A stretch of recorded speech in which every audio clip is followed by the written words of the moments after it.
power was out. We're going to go ahead and get started. Can everyone hear me, I hope? Good. Thank you back there. Welcome everyone to the City of Texas City regular call commission meeting for Wednesday, July 15th. It's about 5:07. First on the agenda is the invocation, which is led by Pastor Bradley Hale from the Fellowship Baptist Church, and it's going to be followed by the Pledge of Allegiance from Commissioner Brian Getches. Everybody please rise, please. Pastor Bradley Hale? Yeah, he can come in the middle. Oh, well. You can come on the mic. Yeah.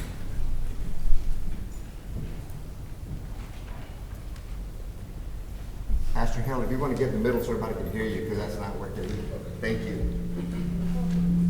Mic test. Oh, You're working. Let us pray. Sovereign and Almighty God, we come before you with grateful hearts, recognizing that before there was even a city, there was your sovereignty, and before there was government, there was your authority. So we acknowledge that unless you grant us wisdom, that our knowledge is incomplete, and unless you guide our steps, our best intentions will always fall short. So tonight we ask that you would rest your hand upon our mayor, upon this council, every city official, every department head, and every public servant entrusted with the care of representing this city. We pray for every neighborhood represented in this city. We pray for every home with peace. Bless our businesses with opportunity, our schools with excellence, and our streets with safety. Place a hedge of protection around our first responders, public works, and all who labor every day to make this city stronger.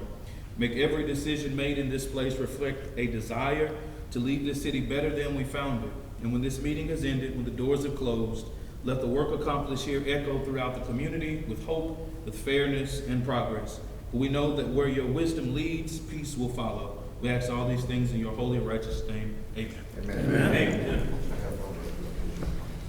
Pledge of Allegiance by Commissioner Brian Getches.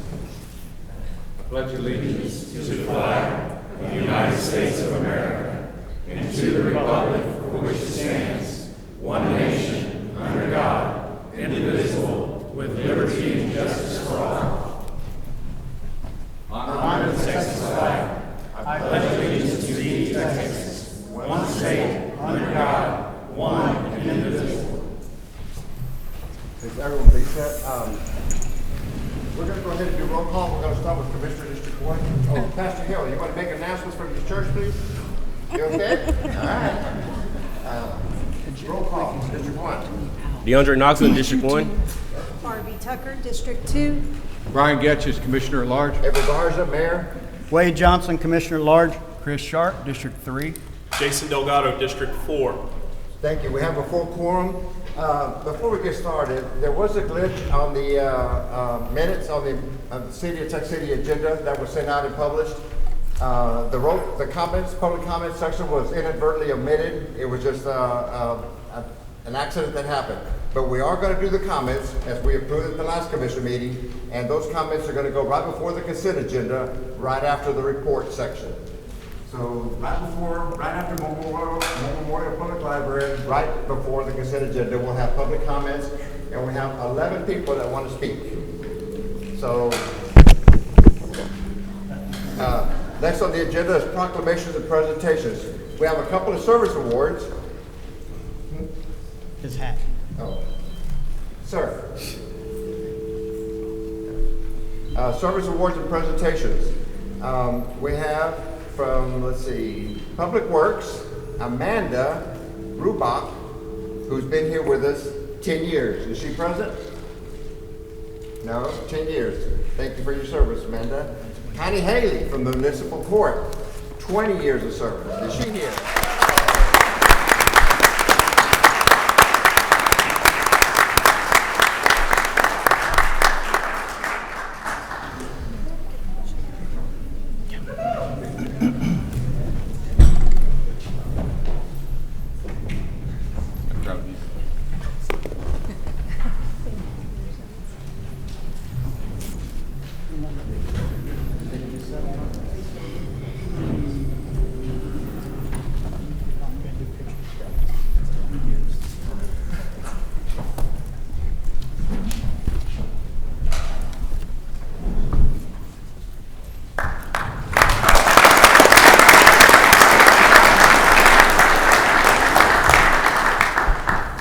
want to say anything about how much fun you've had in those 20 years? I don't know about y'all, but I heard she loves it.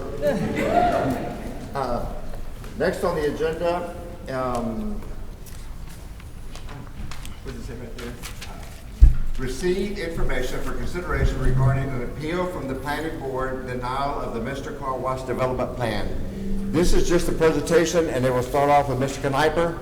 Wherever you want to stand. The microphone's on. Podium fine, or is this? Yeah, wherever you You can want. try, let's Let try. me try the podium. Okay. Okay, I'm going to just stand here. Is that fine? Yes, sir. All right. Yeah. Good evening, Mayor, Hey. City Commission members. It's been about 5 years since I've been here doing this with you, but I appreciate the opportunity. So, as you know, there's a lot of material that's been attached to your agenda. I don't know if you can get a packet anymore, but it wasn't my intent to go through every bit of that tonight and rehash stuff. I just want to give you a brief presentation about why we're here tonight with this. So it was earlier this year, the city received an application for a commercial project in Lago Mar. It's called Mr. Car Wash. It's an automated, eco-friendly tunnel-type car wash and detailing service there. So they found a property in Lago Mar, and it's not just any property. They found a spot in an area that we refer to as the Crystal Lagoon District. Now, it was a few years back. It started in about 17 or 18. The developers were building the Crystal Lagoon, and they wanted to enhance or provide additional objectives for the development of the property around the Crystal Lagoon. So they came to us and identified an area, and they said, we want to kind of prepare and get you guys to embrace an amendment to the zoning and help us prepare this Crystal Lagoon District. It had different objectives, enhance this, just capitalizing on the lagoon itself for a better type of development. So that's kind of the reason we're here. In the area, there's a sub area that's called commercial, and there's a list of approved uses in that commercial zone. It just so happens there's not a specific listing that says car wash or tunnel car wash or automated car wash, anything like that. There's automotive services, and car wash is kind of an incidental or a subsequent use in that if you have a auto service, something going on there, but a specific listing of car wash is not in there. So staff reviewed the project, got the components of the site plan correct, and then went to the planning board with the development plan with two objectives here. Look at this location. We're going to feed you information about what the Lagoon District was supposed to do, the objectives and the enhancements in that. And do you think a car wash, and there's an opportunity for the planning board to review that and maybe come up with their own objective opinion about whether a car wash fits in that enhanced area. Well, on April 20th of this year, presented to the planning board, staff presentation, there were folks there from Mr. Car Wash, and at the end of the day, the vote was 5-0 from the planning board to deny the development plan based on the fact that they didn't see it fitting with the objectives of the new Crystal Lagoon zoning district. So that's why we're here. Our zoning ordinance allows for an appeal. If a development plan gets denied, the next step is an appeal to the Mayor and City Commission here. So that's why we're here with that item tonight. Be happy to answer any questions if there's any. No, this is just a presentation. The questions will come when we get to the agenda item. Do you have representatives here from Mr. Car Wash that want to add to what you said? Yes, there are folks here from Mr. Car Wash that would love to come up and add to the presentation. Yeah, maybe one or, here, come on up. Thank you, Mayor. Thank you. You got to speak up. I was a hockey player, so I will be extra loud. Yes. Is there any of these items you want me to pull up for the review, or? You can, if there's renderings in there, you can There's pull a those map? up. I also gave packets to all of the commissioners and the mayor, as well as the attorney and Maybe this- and secretary. Mic test. So if you have the renderings just for the general public, that would be great to have on screen. Hers is working. But I'll go ahead and get started. Good evening, Mayor, Commissioners, and staff. My name is Ashley Astor, Development Project Manager with Mr. Car Wash. Thank you for the opportunity to speak regarding our appeal of the Planning Board's denial. Do you just want to- Okay, sounds good. Planning Board's denial of the standalone express car wash within the Crystal Lagoon district of the Lagomar PUD. At its core, this appeal is straightforward. Vehicle washing, as Doug mentioned, is already an allowed component of a permitted auto service station use within the PUD. The proposed Mr. Car Wash performs that same function and is therefore a comparable use that aligns with the intent and standards of the PUD. The PUD establishes 4 criteria for evaluating uses not specifically listed in the permitted use table. Those four criteria are comparable land uses, consistency with the district vision, amenity impacts, and public interest. This proposal meets all 4 standards, and I'll walk through those as outlined. First, comparable land uses. The district already permits a variety of automotive and vehicle-oriented uses, including auto service stations, recreational vehicle uses, both convenience stores and grocery stores with fuel sales, and drive-through restaurants. Importantly, Texas City's definition of an auto service station, which is a by right approved use in the table, specifically includes vehicle washing. This proposal does not introduce a new land use category. It provides a service consistent with uses already permitted in the district. Second, consistency with the district vision. This was a big topic at the planning board. The Crystal Lagoon district was envisioned as a mixed-use environment that serves both as a destination and as a provider of everyday local amenities. The PUD specifically contemplates a mix of commercial, retail, hospitality, recreational, and service-oriented uses. With more than 4,000 planned homes and over 10,000 anticipated residents in Lagomar, Mr. Car Wash fits within that vision. While a car wash is not a destination attraction, it is a practical service that supports residents, visitors, and businesses. Successful mixed-use developments rely on both destination uses and convenient neighborhood amenities. This proposal complements the area's planned grocer, restaurant, retail, fitness, and financial uses while providing a practical local amenity. Third, amenity impacts. Throughout the review process, Mr. Car Wash worked closely with city staff and incorporated enhanced landscaping and buffering, a fully enclosed wash tunnel, screened equipment, controlled lighting, daytime operating hours, and a voluntary acoustical study to ensure compatibility with the surrounding development. Notably, the planning board's concerns were not related to our site design, operations, noise, lighting, or safety. Those items were addressed through the development review process. Finally, public interest. This project represents approximately $8 million in private investment in Texas City and will contribute to the local tax base, create jobs, and support commercial activity within the Crystal Lagoon district. Mr. Car Wash will create approximately 15 jobs, offer competitive wages and benefits, and provide long-term career opportunities, with about 85% of management employees promoted from within. In addition, although not required by the city, Mr. Car Wash voluntarily conducted community outreach to gather feedback from residents and stakeholders. Concerns related to traffic, noise, lighting, and safety had already been addressed through the project's design, operations, and technical review, demonstrating Mr. Car Wash's commitment to the community. Commissioners, the record supports a clear conclusion. Vehicle washing is already contemplated within the PUD, and the proposed use satisfies all 4 criteria established for evaluating non-listed uses. Approval would not amend the PUD, expand permitted uses, nor weaken the development standards. It would simply apply the comparable use process as intended. The code supports approval, the record supports approval, and the PUD criteria supports approval.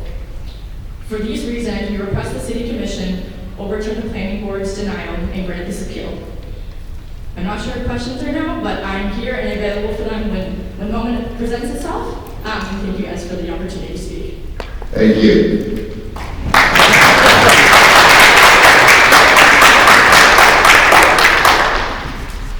Next on the agenda is a report from the Moore Memorial Library. Cheryl. 'Cause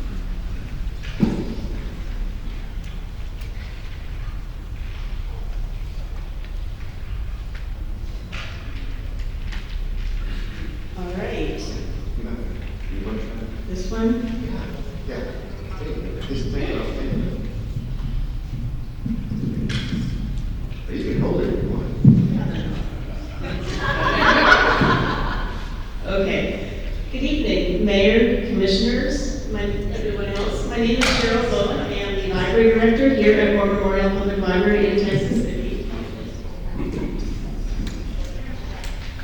Okay, thank you. I'm going to start the presentation this evening with a few statistics. Please note that the numbers for the fiscal year to date, the column on the right, are as of June 30th. So for only 9 months, or 75% of our current fiscal year. There are variations from year to year, but generally we are on track in all of these areas to meet or exceed last year's numbers with only small changes either up or down. The one larger change I do want to point out is in program attendance. As of the end of June, we're only 286 people down from the total of fiscal year 2025. So our programming is going very well this year. To put these numbers in context, here are library visits and circulation numbers for the last 4 years. Again, in the last column, the numbers are only for 9 months. And library visits in 2022 were significantly lower, but I will talk about that on the next slide. But in general, libraries is quite stable. Here are the numbers for program attendance and computer sessions for the last 4 years. So fiscal year 2022. Our numbers were lower in a lot of these areas, and those were the after effects of the COVID-19 pandemic. We were offering fewer programs, we had fewer visits to the library, fewer people using our computers. And even though the pandemic had ended by this time, it took several years for the library to recover. And looking at statewide data, this was the case in all public libraries in Texas. Another thing I wanted to point out was the number of computer sessions that we have in the library every year. Every month, almost 2,000 people come to the library to use our computers.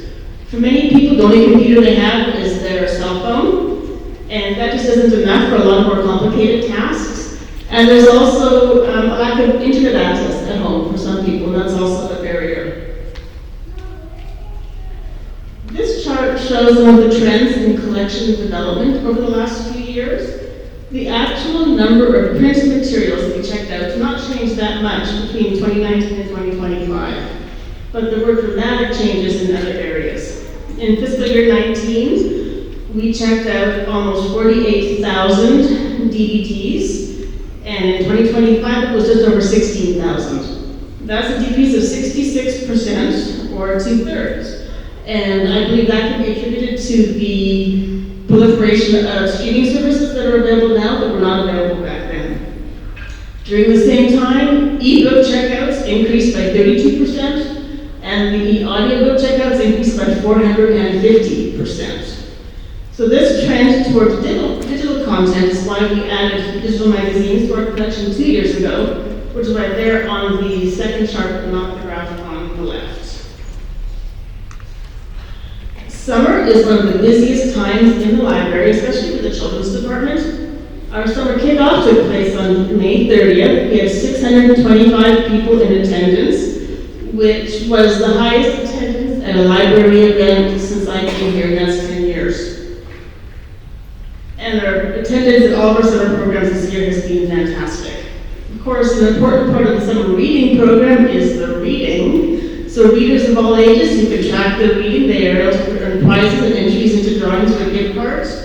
And we purchase those gift cards from local businesses. We can also support the local businesses in our community. And as you can see, at the end of June, we had 1,532 hours logged. We offer a real variety of programs in the library every year. So I just want to highlight a few of them on the next few slides. Our Small Business Success Series is a monthly program in partnership with the Economic Development Corporation, the Small Business Development Center, and the Chamber of Commerce. This slide lists just a few of the recent topics, as well as some that are planned for future months. We opened up our new digital lab to the public this year. Appointments are required to use the equipment, and we do provide regular training sessions for the 3D printer. And the slide lists some of the formats that we can now digitize for our public. An annual winter open house at the beginning of December, something we started 2 years ago. It's been very successful. Last year we had 248 people attend the event on Saturday afternoon. The Friends of the Library sponsor the crafts and the prizes, and there are activities for all ages. I always like to mention our senior center visits, because many people are not aware that we provide this service. A librarian visits each of these centers once a month to present a program on a variety of topics. Our goal with these programs is to provide an enrichment activity, to entertain, perhaps to educate, to trigger memories, and to spark conversations and interactions. In general, we have really stepped up our outreach activities in recent years. Just a few of the events that we attend regularly are Block the Block at College of the Mainland, back to school events that are sponsored by other community organizations, new teacher orientation for Texas City ISD, we go to literacy nights and family nights in Texas City schools, we participate in Touch a Truck, Halloween Festival, events at the Community Plaza, and others. In the last year, so from July 2025 to this past June, library staff attended 22 different events in the community. 2 years ago, we became part of the National Family Place Libraries Network. The focus of this program is early childhood literacy for children ages birth to 5 and parent education. With the grant that we received, we set up the new play space in our children's department with a curated collection of toys and activities, and it's become a favorite place to visit for many of our families. One component of the program is that we are required to hold a series of workshops twice a year. The next one starts August 14th for parents and the children who are ages 1 to 3. This is a play-based program, and we have a different community resource person as a guest each week according to the topics that are listed there.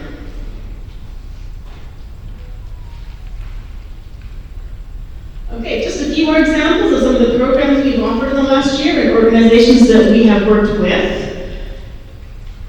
Our assistant director, Jessica, put this picture in there. The round picture up at the top is me holding a fishing rod for the first time in my life and really trying, not very successfully, to cast. We had plastic fish we were trying to catch and I was nowhere close. It was fun. The same group, the anglers, are going to be in the library next week offering a program for children ages 5 to 12. The final item I wanted to mention is our ongoing project to digitize the Texas City Sun newspaper. We are working with the digital newspaper program at the University of North Texas on this project, and the digitized papers are being hosted on the Portal to Texas History, which is a website also hosted by UNT. This project is only possible because of the grants that we received from the Texas State Library and Archive Commission, which is funded by the U.S. Institute of Museum and Library Services. The first year we got the grant, fiscal year 2025, about $50,000. We digitized the years of the paper 1934 to 1959. Fiscal year 26, we got a second grant for $50,000, and they just finished with this grant, and those are the years 1960 to 1971. And then just last month, I was notified that we were awarded the grant for a third year, and this $40,000 will cover the years 1972 to 1978. You'll notice that each subsequent grant covers fewer years because as the papers get newer, they also get a lot longer and have a lot more pages. Finally, just a shout out to the many community partners who provide support for our programs and who make much of what we do possible. This probably is not a comprehensive list, but we work with so many local organizations to bring programs and services to our community. And I'd be happy to answer any questions you may have. Any questions, commissioners? Test, test. Is this on? Yeah? No? Nobody can hear me? Yeah? High praise. Fantastic presentation. Nope, it's red. Hello, now. Woo, hey, loud talker, fantastic presentation. Mr. Mayor, I had an opportunity to go through the librarian's report last week. You know, I'm a data nerd. I had marinated in it, sent some commentary back, and back and forth. Fantastic, truly. If there was high praise, this is higher than high praise. That was fantastic, very informative. And then just one personal comment. I see my daughter in the audience. She was raised going to the library in these kinds of programs, and that's kind of the backstory on why I had so much interest in this. Thank you very much. Thank you. Thank you, Commissioner. Any other questions, comments for Ms. Cheryl Lowen? Thank you very much. What y'all do is amazing. It's a lot. Thank you.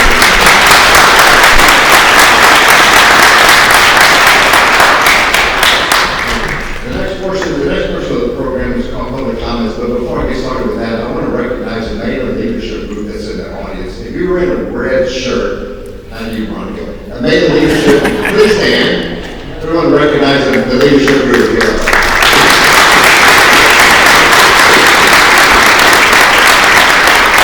Thank you very much for participating.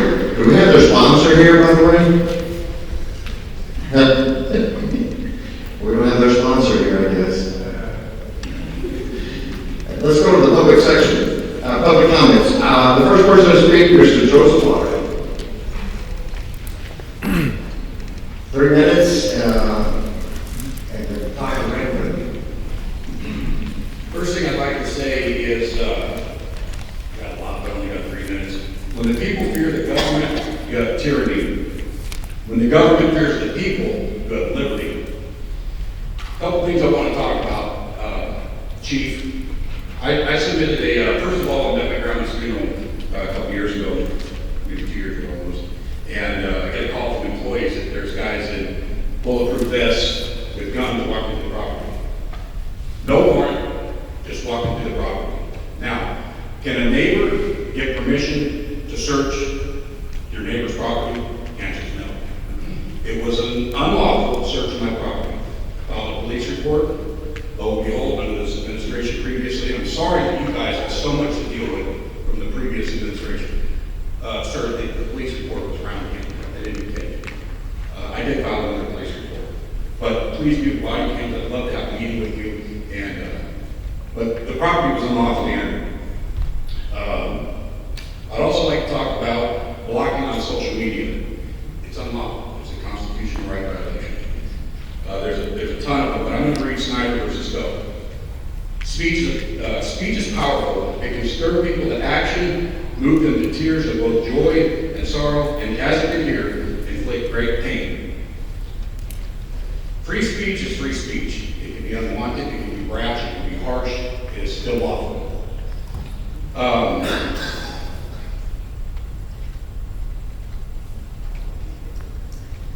The felonies that Jennifer Laird and Derek Miller committed, it was in fact felonies. They did commit the crimes. I have the police reports. Because we have, how many people have heard an indicted bologna sandwich? I've heard that saying many times. Unfortunately, our district attorney sucked so bad that they couldn't indict a bologna sandwich because they had clear-cut evidence proving that they not only committed the crimes, but they used government equipment to do it. The equipment that belongs to the taxpayers. There needs to be an investigation internally. They need fired. And I believe that investigation will also lead to the mayor, the city attorney, Mr. Branson. All had knowledge.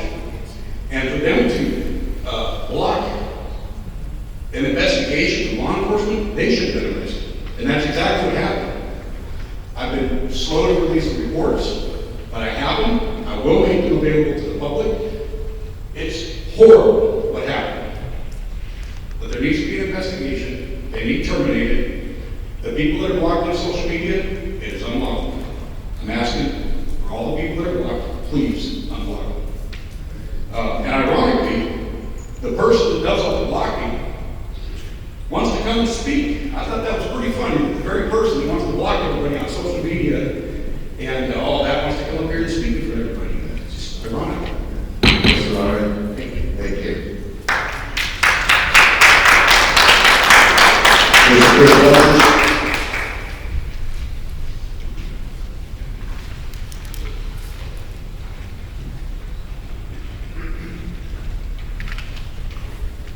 Appreciate it, Mayor, Commissioners, for allowing us to speak on this. It would be great if this was broadcasted live. This would be a good opportunity for me to get this out there to the public live. But hopefully we can change that soon. Anyway, my wife and some other people are supposed to be here to help speak on this. Unfortunately, you had to hear me talk.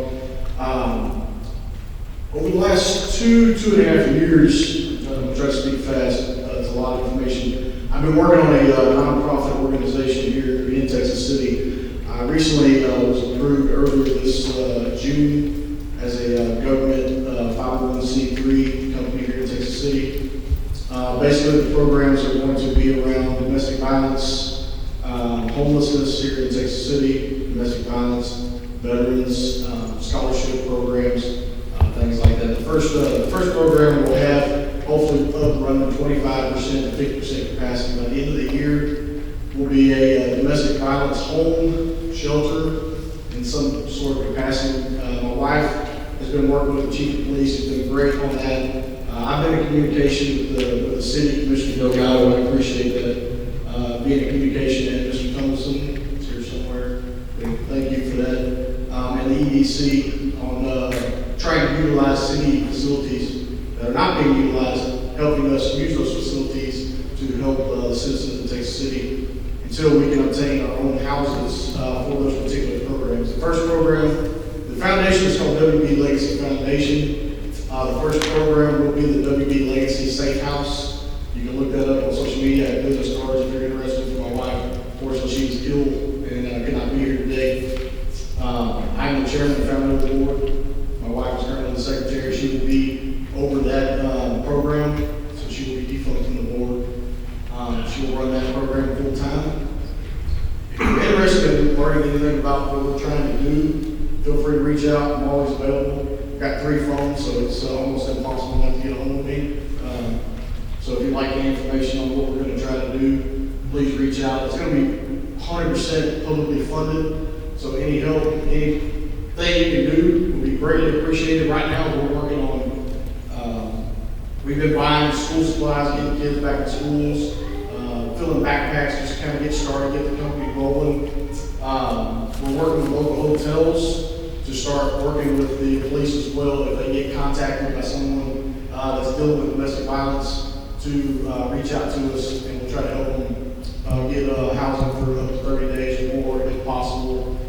And hopefully by the end of 2027 school year, I'll be giving 2 scholarships, one for female, one for male, in a trade or first responder career. Thank you. Thank you, Mr. Williams.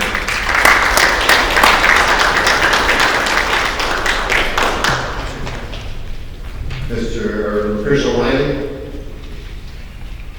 Chris O'Reilly. Is that okay? Okay.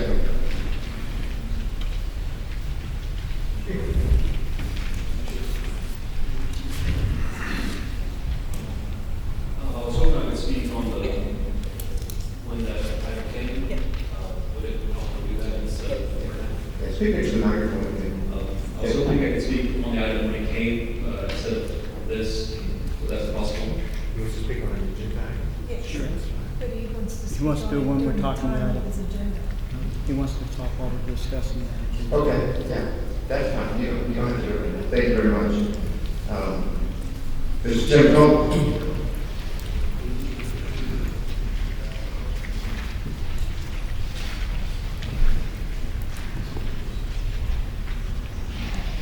Good evening, Mayor, Commissioners. My name is Tim Culp. I'm the President and CEO of the Texas City Lamar Chamber of Commerce.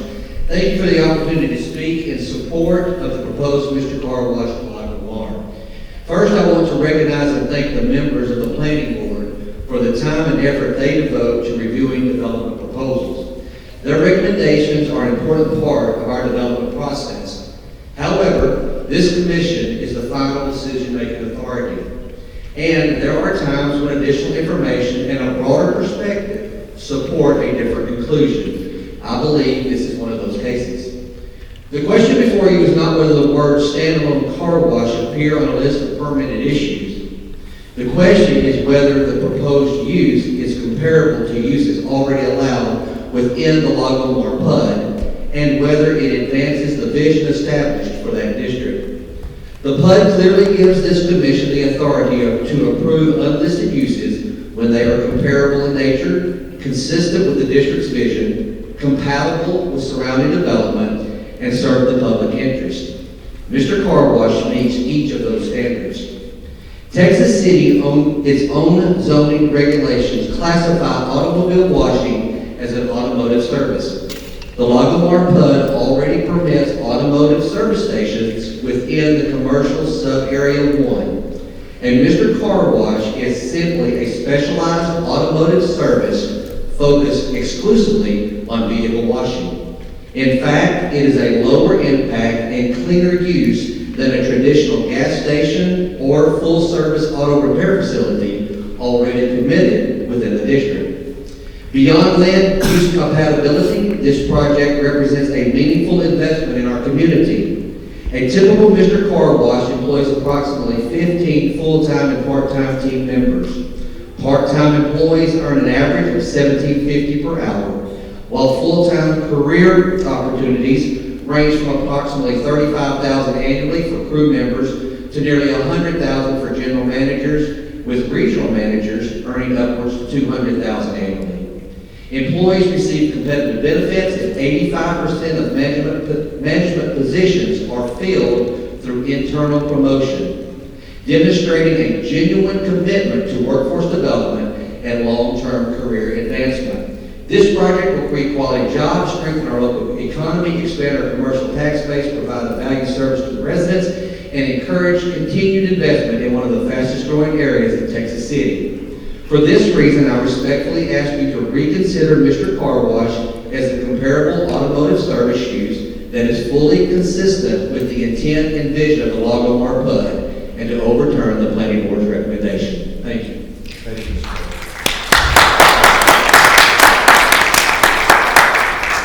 Mr. Good Citizen, Ms. Good Citizen.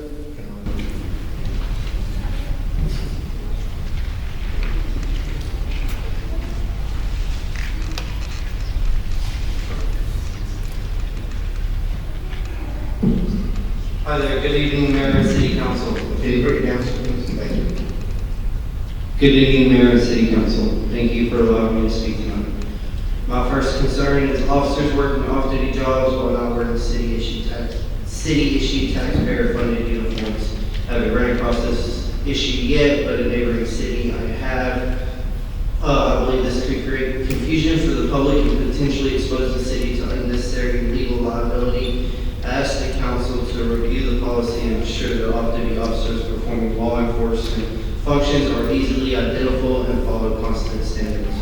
My second concern is the city's use of flock safety cameras. I respectfully request that the city consider temporarily suspending their operation until an independent third-party technology expert approved through a transparent public process can verify the capabilities of the system and confirm whether facial recognition or similar identification technology is present or could be enabled without approval. I also ask that the public have an opportunity to review and comment on its findings before the system resumes operation. I will make a quick note before I wrote this that there was a case that was just dismissed in New Mexico of a guy cutting down 3 flock cameras, and he was acquitted of all charges. Would like for y'all to look into that before it costs the city any more money during this. The reason for this request is public trust. Across the country, concerns have been raised about the misuse of surveillance technologies by individuals with authorized access. I appreciate that our Texas City Police Department has not been accused of such misuse, to my knowledge, and I thank our officers for their professionalism. However, strong oversight and independent verification help protect both the public and law enforcement by ensuring accountability. Finally, I want to address your concerns about immigration enforcement and public safety. I am concerned that some residents may fear interacting with law enforcement or other public services. Because of the immigration enforcement activities, I encourage the city to explore lawful ways to help ensure that all hardworking Texas City residents feel safe reporting crimes, calling for emergency assistance, and participating in the community without unnecessary fear, protecting public safety and preserving trust between residents and local governments. That was all that I say. I have another 25 seconds. I will give you a little more harsher thing that some people said that I should have left out, but I think it might be kind of I'm a little awful thing for ICE. Did you know from the time that ICE attempts to make contact to you to the time they kill you is 2 minutes or less? From the time they attempt to make contact with you physically, you are likely to be killed in less than 25 seconds. Thank you very much, sir. Ms. Ronnie Williams? You wish for me to speak on 6 feet? Sir? Yes, you can speak on 6 feet. You want to wait until we get to that? Okay, thank you.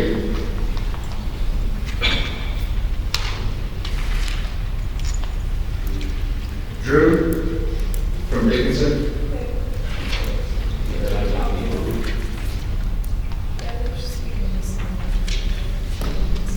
Is Drew here? Yes, sir. Do you want to speak on the agenda item, or do you want to speak now?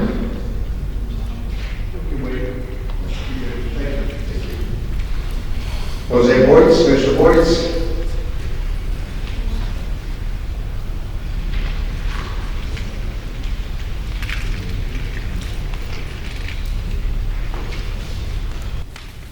My name is Jose Boyce, and I have been an active resident of this fair city for 61 years.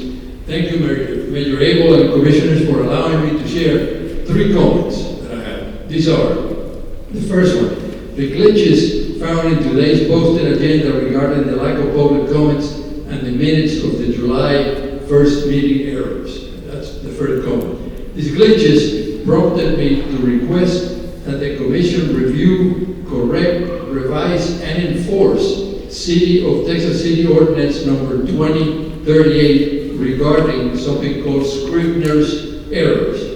The posted ordinance actually needs some errors to be corrected. A Scrivener error, I had to learn what that meant. It's an unintentional mistake made while drafting, typing, or copying, and also they are known as clerical errors. But there is a procedure on how to deal with them. Number 2, the posted request to address commission form, or the forms. On July 1st, 2026, the Commission approved doing away with the public comment limits.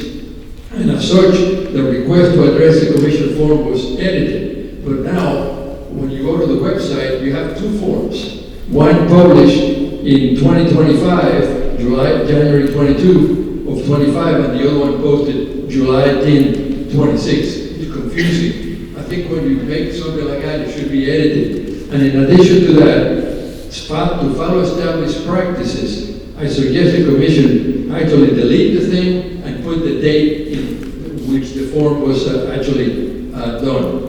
And number 3 is my continued saga about the Texas City Historical Preservation Corporation being a dysfunctional corporation. The most current and last meeting was February 22nd, 24, a meeting that I presided, and there was no other meetings as of today. I have made several public requests to get in the draft of the minutes, and I have received none. The current budget for the city includes actually money for the Texas City Historical Preservation, but there's no corporation, basically.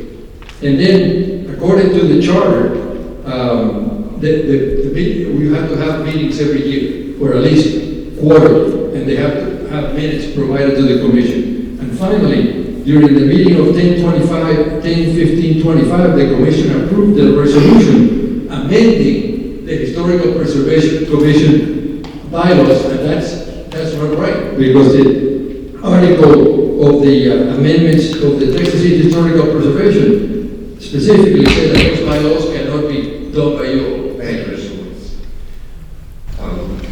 In going back and reviewing this, Mr. Chris O'Kelly, you will not have a chance to speak on that agenda item. You're in the item, that's only for the Commissioner, so if you wish to speak now, please come forward.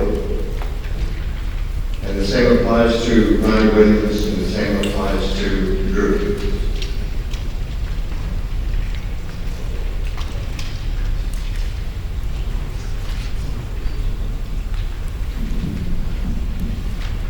Thank you. My name is Chris O'Kelly. So for the past 2 years, I was told by different city staff that I would have to pave the city-owned maintained road that connects my property to the nearest paved road. The road's called Apollo Lane. It's about a 1,000-foot road that I was told I would have to pave. I was told in order to build on the property, you just have to pave it. The road's been there since the 20s, and that area of the city was annexed in the 60s. It's an oil field. It's an old oil field road, so it's a heavy haul road. And growing up, I've seen hundreds of trucks drive down it, so I know it's capable of bearing any kind of weight. And the ordinance, when it was changed in 2023, it reads that for reasons such as that, for reasons for EMT and fire, they need a paved road. I've seen fire, EMT, and police drive down the road. When my family built on the lot next door in the 90s, they were told the road couldn't be paved because of all the pipelines on the side of the road. That didn't stop the force main project that was put in 2015, 2016. But they dug that deep into the ditch to be, which is also the same reason why we can't have fire hydrants on that road. I acquired this property in 2021, got word from the engineering department, which is currently Doug Schneider, he was there at the time, that there was no issues if I built at the time. This was before the ordinance was amended in 2023. In 2024, I finally had everything ready to go, submitted for a permit, and that's after they amended the ordinance. I was told by building department staff that all I needed to do was apply for variance and should be good. About 3 months later, after a bunch of time being wasted due to inaccessible senior engineering department staff, got back and told us no, that only applied to the zoning ordinance. So in order to pave the road, I got a quote, about $80,000. From there, it's stuck. So I hired an attorney, gave them all the information, they were done about it. The way the ordinance was written, how it was missing any information regarding takings, clauses, and proportionality. Whereas the street assessment program in the original ordinance, the one they were talking about going back to, has things about the street assessment program, road improvement, which could be seen as proportionality. I spent 2 years on the same issue. My lawsuit was ready to submit, but I was acting good faith. I dropped it after talking with the current commission, working with the sucker. Thank you, Mr. Just for the record, Mr.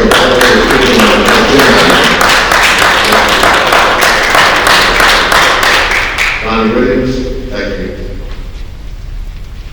You stated on item 6B on the agenda. Thank you, Mayor, Commissioners. My name is Ronnie Williams, and I'm the Executive Director of the Southeast Texas Housing Finance Corporation, SEF for short. I'd also like to introduce Ms. Georgia Barzilay, who is the representative for Texas City and the City of Lamar on the SEF Board of Directors. Ms. Barzilay is currently in her second term as President of the Board of Directors. Southeast Texas Finance Corporation was organized in 1981 in accordance with the Housing Finance Corporations Act under Local Government Code Chapter 394. Texas City was one of the original jurisdictions. SEF currently has 18 jurisdictions, 9 counties, and 9 cities. The resolution you have before you this evening will allow SEF to transfer our single-family tax exempt bond allocation to the Texas Department of Housing and Community Affairs, TDHCA, to issue bonds. I provided a supplemental information showing how the cost of increase for local HFCs to issue single-family bonds. Last year, the city commissioners approved a resolution and we allocated $60 million to TDHCA, which was used in 6 months. The SEF Board of Directors has several programs where we give back to our jurisdictions. In Texas City, we are proud and honored to be a sponsor to Independence Village, which is a great asset to the community and the families it serves. In addition, SEF allocates from its general funds about every 3 years to grant to the cities and counties $50,000 each to provide affordable housing initiatives. Texas City has done a great job in assisting many lower income families through that program. We also allocate each year $5,000 grants to each of the police department, fire department, and EMS. It is amazing to see how these funds are used to benefit the citizens of Texas City. Seth also provides funds on an individual basis, such as we just recently assisted a disabled veteran to raise his house because of ongoing flooding.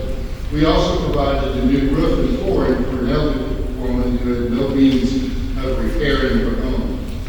So we respectfully request that you consider approval of the resolution for us to be able to assist more home buyers within Texas City and within Seth's jurisdiction. Even though TDSCA, state agency, issues those bonds, they must be reserved only for Seth's jurisdictions. Thank you, Mr. Williams. Thank you very much.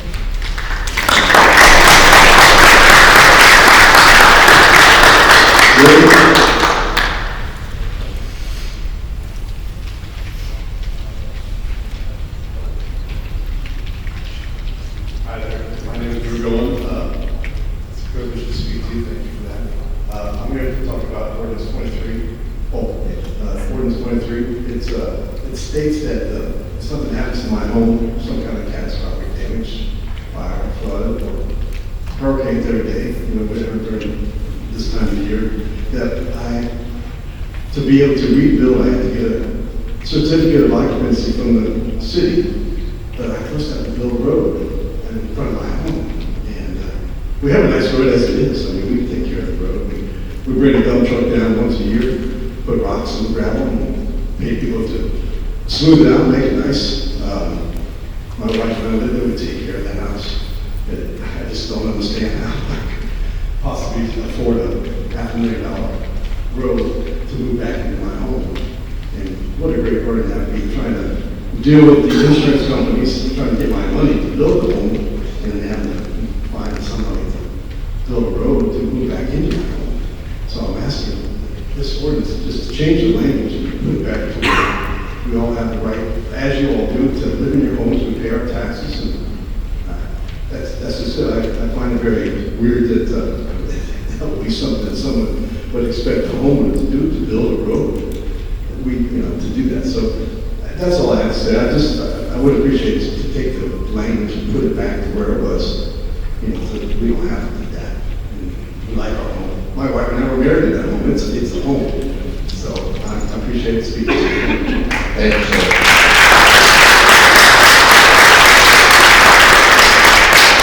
Carl White.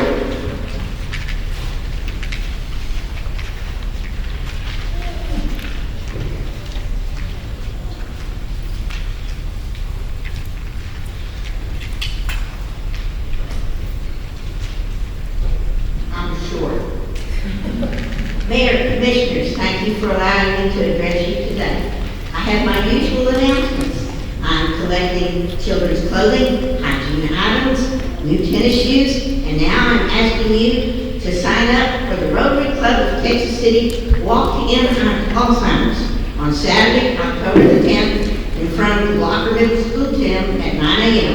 and make a donation to the Rotary Club of Texas City Walk in Alzheimer's.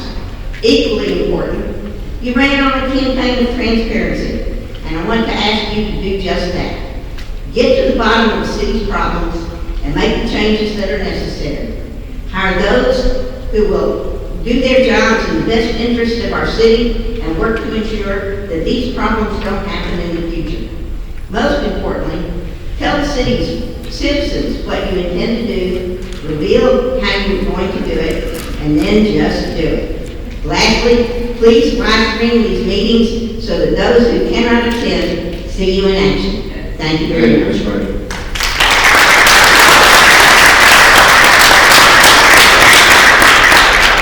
Sean Gillis.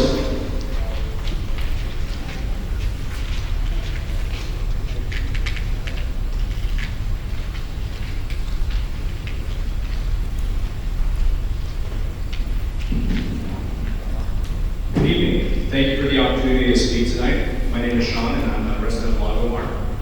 I want to begin by saying I appreciate a clean car just as much as anyone else in this room. In fact, a car wash holding one exit down the road from Lago Mar is already in place. I believe that will sufficiently fill the community's needs in that category. The question before us today isn't whether car wash is a good business, it's whether it's the right business for this location. Lagomar has been intentionally developed as a destination. Lagoon Fest is the centerpiece of that vision. Offering residents and visitors a relaxing resort-style experience, we should be mindful of what businesses we choose to build around. Every commercial parcel is an opportunity, and once developed, that opportunity is gone. This is a highly visible corner, which could attract restaurants, entertainment, boutique retail, and medical offices. In fact, we also are still looking for a hotel or resort to eventually join the development. An express car wash doesn't move us towards that vision. Beyond the constant flow of vehicles, noise pollution from vacuums, a car wash doesn't complement the destination experience we work so hard to create. This isn't a zoning decision, it's a branding decision. The choices we make today will shape how people view and experience Lagomar for decades to come. The proposed location is simply too close to Lagoon Fest, Tranquil Beach Run. We only get one chance to make this decision. I respectfully ask that you preserve this opportunity for development that reflects the vision, potential, and long-term future of Lagomar. Thank you. Thank you.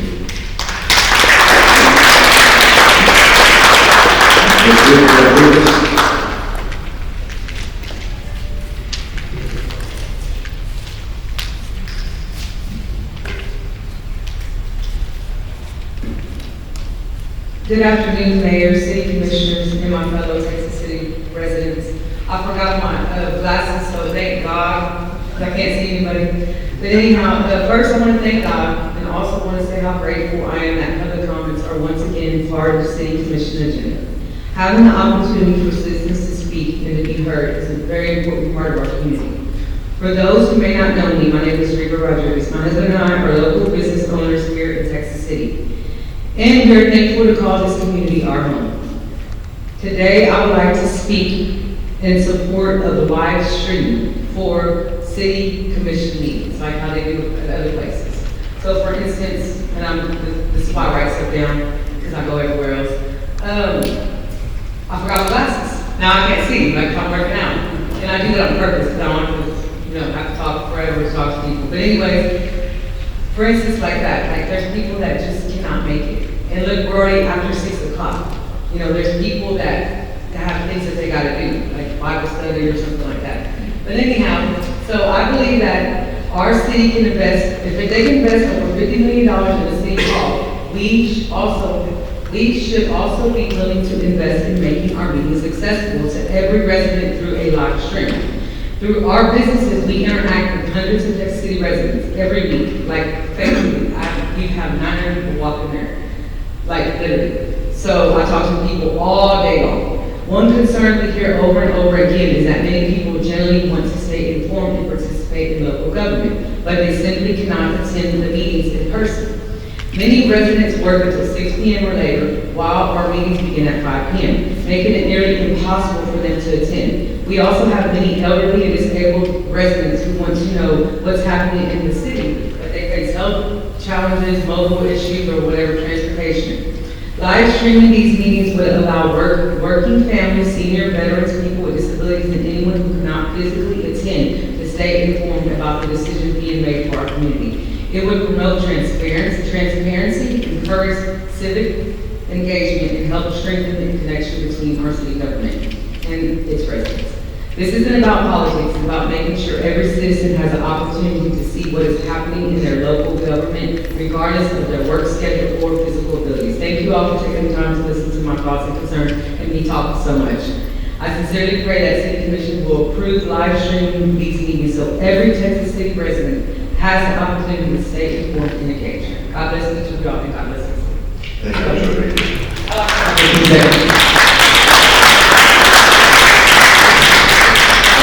Is the consent agenda item.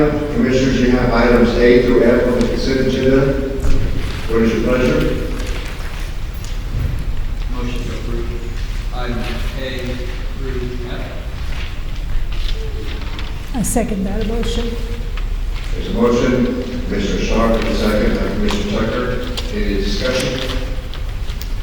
Just a quick comment, Mayor.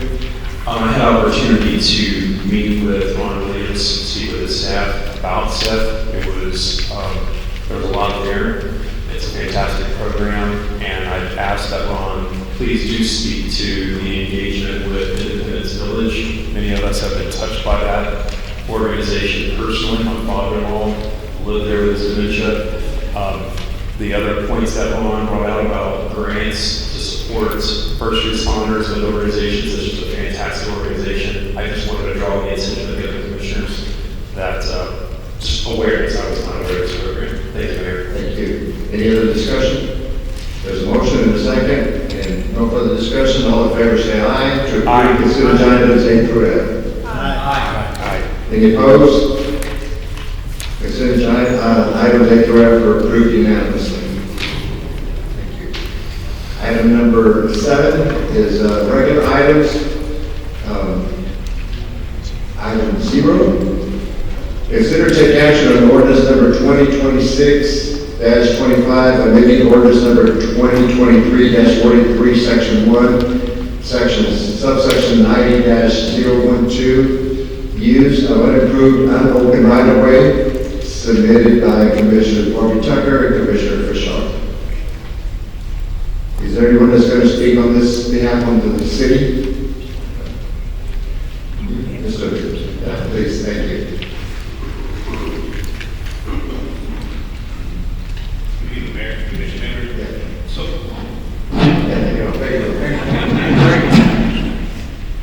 This is something that I've seen since I started here in 2008. It doesn't get used very often, but there were a couple of occasions. There's off of Wessel Road, there's a couple of locations where this could occur. Off of Old Camp Road, Paula Lane, we heard a discussion about that. And probably Sandhill Park is kind of the only area that has come up before. But so it was a program, looked like it was advantageous. It was very limited, but it gave an opportunity for somebody to build a nice home on some acreage that wasn't necessarily on a public road, but was close enough that had access to dedicated right-of-way. So there was a dedicated access point to get to the property. So the revision, I wasn't part of that, but I would support the move to change that.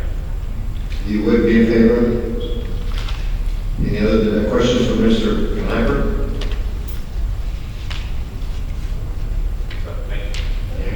No, I don't have any questions for you, 'cause I know it. So I did have some pictures. Did you get those?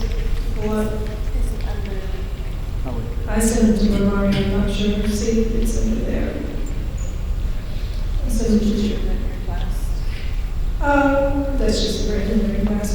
So I did send some pictures. There's the two that were here speaking. We did have one more that had a family emergency, and he was trying to add on to his house. He lives there. You know, that's the house I'm speaking of right there. It's off of Deeds Road. There's about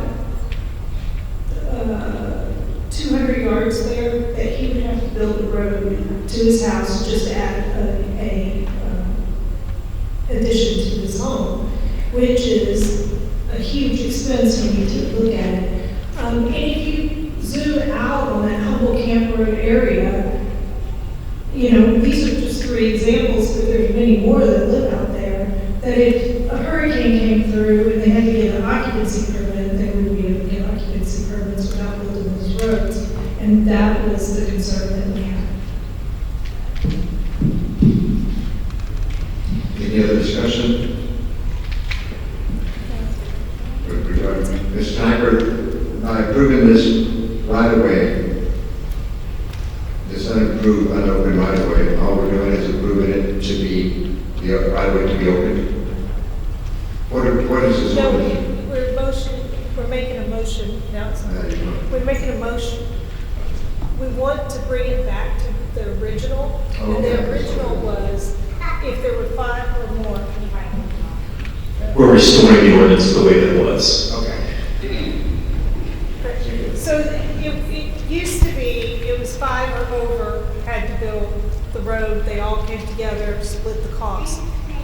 few years back, they decided to take that and just anyone trying to build an addition or something to their home has to build the road and take the responsibility of it. Any other comments regarding regular agenda item 0? What's your pleasure, Commissioners? I make a motion to approve it. Motion. Second. A motion by Commissioner Tucker to approve this motion, a second by Commissioner Sharp. Any discussion? All in favor say aye. Aye. All opposed, same sign. Motion carries. Thank you.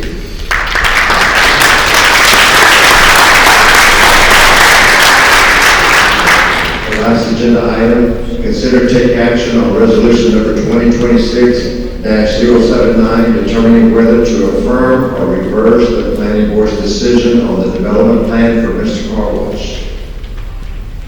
We had a big discussion about it earlier. Do we need to have any more discussion, or what's your pleasure, Commissioners? I have a few questions for Mr. Kanaka. I have some comments there.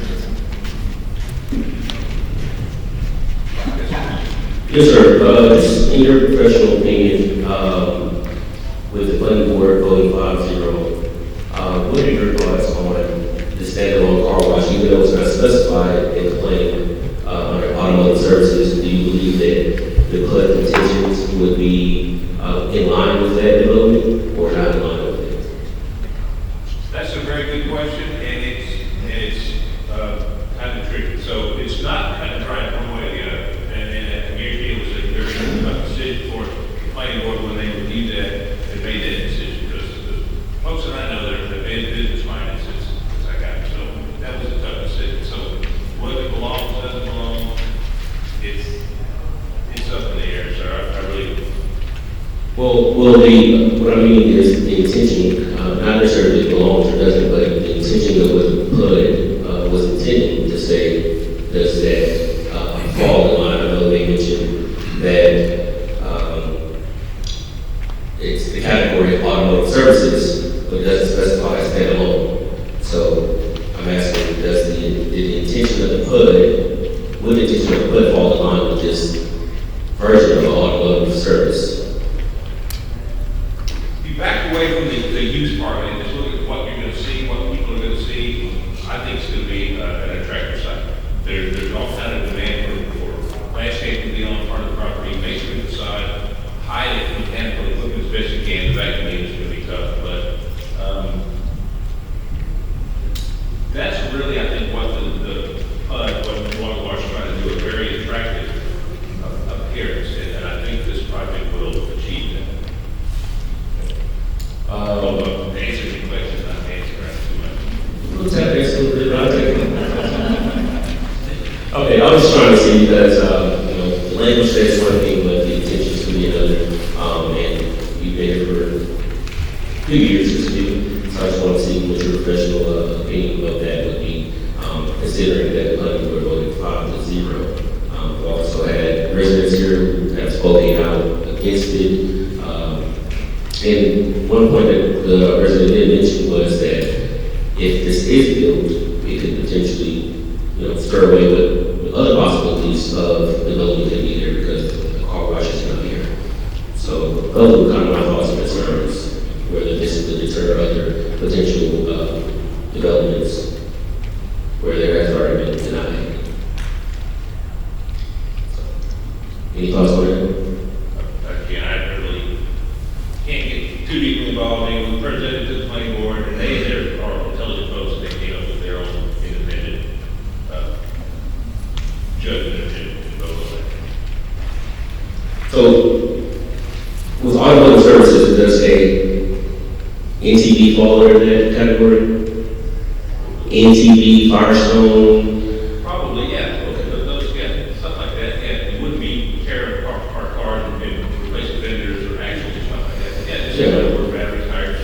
Not a chop shop, I got you, but so I happen to understand that there was a development similar that was denied by the planning board and had denied, and that would stay as is, and this one was able to be brought back. So it was Mavis Fire that you referred to, it was the same circumstances, right next door where Mr. Car Wash is. They just elected to not appeal, that they found another location, same developer, first article, so they're moving forward with the project just a little bit down the road, still in Lock Farm. Are there any other stipulations in the code that will prevent this development from being passed? Yes, sir. Thank you.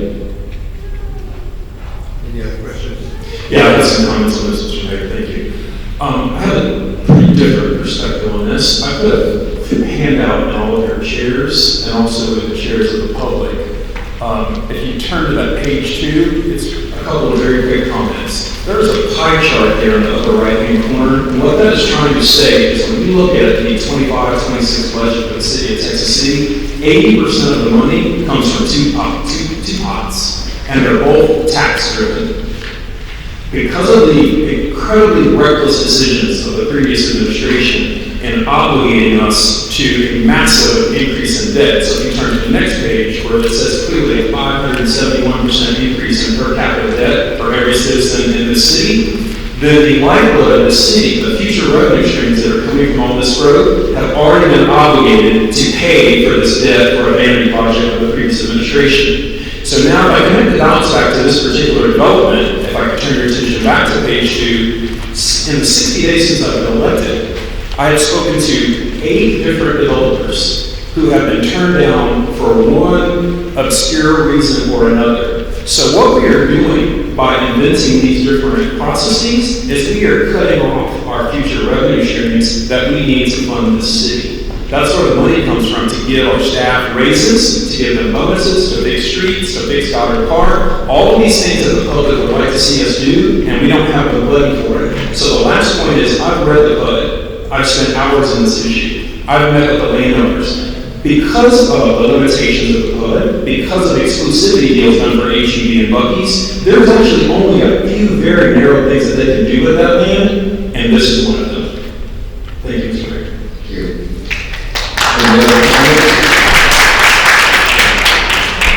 Thank you for the discussion. What's your pleasure, Commissioners? Motion to accept the car wash as is. There's a motion to approve that item by Commissioner Tucker. I'll second. Seconded by Commissioner Gutchess. Any discussion, further discussion? No? All in favor say aye. Aye. All opposed, same sign. Motion carries. Next on the agenda tonight is the Commissioner's comments. We'll start with Commissioner Delgado this time on the left. Thank you, Mayor. I just have a few comments. I have, this may sound a little bit unorthodox, but humor me, Mr. Mayor. I believe in Jesus. I think everybody should believe in Jesus, but not everybody believes in Jesus. It's a free country. You're free to choose whatever you believe in. And in the 60 days since we've been elected, I've had a lot of commentary about the performance of this commission. There are a lot of voices who think that we shouldn't be as actively engaged in these matters as we are. I tend to disagree with them because I believe in the charter. I believe in the city charter and the way that it's written and what the powers are that are granted to this commission. And therefore, we may be doing things a little bit differently than the way it's done before, but I believe in the charter and that's what I'm acting on. So I've distributed a commissioner's newsletter. I'll be hosting a town hall. I encourage the constituents that live in my district to please come and participate. We are going to talk about these things and what's going on. Just the voice of one commissioner. I can't speak on behalf of the rest of these commissioners or the city, but I welcome you to come, and these are just some of the topics that we'll be talking about. Thank you, Mr. Mayor. Thank you, Commissioner. Sorry. What Jason, Commissioner Delgado was saying, I think for too long this city has been run by its staff, maybe one person in their staff, and things are going to change. And now the citizens are going to run the city, we can grow the city, they're going to do it their place. This is the start that we did that. I'm very happy we did that. And I also want to thank Cheryl for doing such a great job with the library. We got the best library in Gallatin County.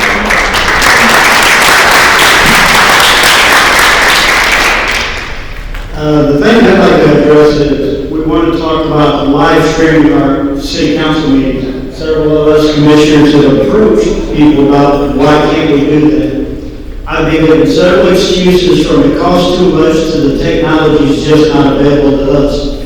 I've watched several smaller municipalities live broadcast their city council meetings on a fraction of the budget of what our city has. Why can't we do the same thing? If it comes down to we're editing our meetings before they get posted on social media or YouTube or however we post it, then that's just wrong, and you're wrong if you're telling somebody to do that, period, in the statement. So I think we should be live streaming our meetings for anybody that's working that cannot attend to see what's going on in your city. Thank you.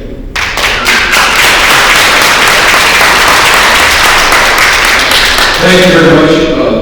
Wow, for the first time we've got all these people up here talking. What a wonderful thing for me as a commissioner to help get that involved. For the next agenda, I have signed or made a request authorization for live broadcast of city commission meetings. I think it's time to do it. By far the majority of the agencies in Galveston County do it. And I just want to see it for the people, for your voice, and you can hear our voice. We had 11 people up here talking, and that's a great thing, man. I'm proud of that. The two things that I have also proposed for the next agenda is probably the most important topic that we're facing right now, and that's the selection of the chief of police. I'm on city council, and I don't have any idea what we're doing. So the people that have asked me, I don't understand the process. I don't know what we're doing. I don't know what the time limit is. I don't know the committee. I'm asking to have August 5th, someone here to explain it to all of us. At the same time, we all get the same information. The second part, although of that with the police department, is our city has recognized 2 police unions. Not sure how that evolved, but we as a commission did it. And I'm proposing that both unions have a representative here to stand over there where they can tell us what their plans are for their union, why they were formed, and we can ask them, how many members do you have, and are people changing? Once again, we're in the dark. We know what the commission did, and it was fine. Now we need to see where we stand. I'd like to see the police department have one union and one voice together where they can make a presentation to us. So thank you.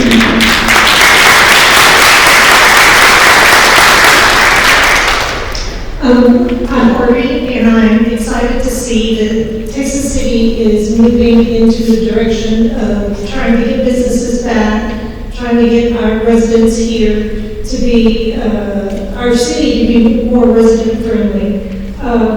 One of the things I want to say about the STEP program, I've been selling real estate since 1998, and I have used the program numerous times, and it is a very good program for first-time buyers, low-income buyers, to help them get into houses where they couldn't get into them before, get them out of apartments, get them into something that they can start building equity, and I appreciate that. I would like to say that I would like to see us have an executive meeting to discuss some personnel matters and all be on the same page at some point. Just to know, it's hard to know what's going on at any given moment. And I like the live broadcast. We can get churches do it, businesses do it. There's no reason why we can't put it on Facebook, YouTube, whatever. Thank you.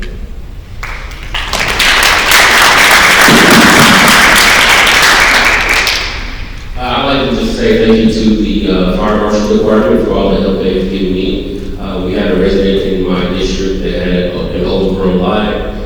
Pine tree, probably the size of this room, ran in this front yard, and they have worked with great professionalism, with compassion, working with their resident to get that tree removed, and also grant process. Volunteers have aided them in getting the grass cut and getting the tree removed. So just want to send a shout out and thank you to the Fire Marshal's Department for all the work they did helping that resident. It definitely feels good to see that we are demonstrating that only do we follow the ordinances, but we, the city does give resources and compassion to those residents. So thank you. Just one brief one, Mr. Walters. I appreciate that 501c3 opened up. I believe that people will use it, and I believe it'll be very successful when you do it for the right reason. So thank you for doing that. And again, I want to restate what Commissioner already said, is that this is the first time we opened it up. Having 11 people speak on things that are really important to them, I believe it's going to work out well. I'm going to open up now for department comments, open comments. Any departments have anything to say? Thank you. Commissioners, are a motion to adjourn? You're not here at 6:30. Motion to adjourn. Let's go. This meeting is adjourned. Thank you, everybody.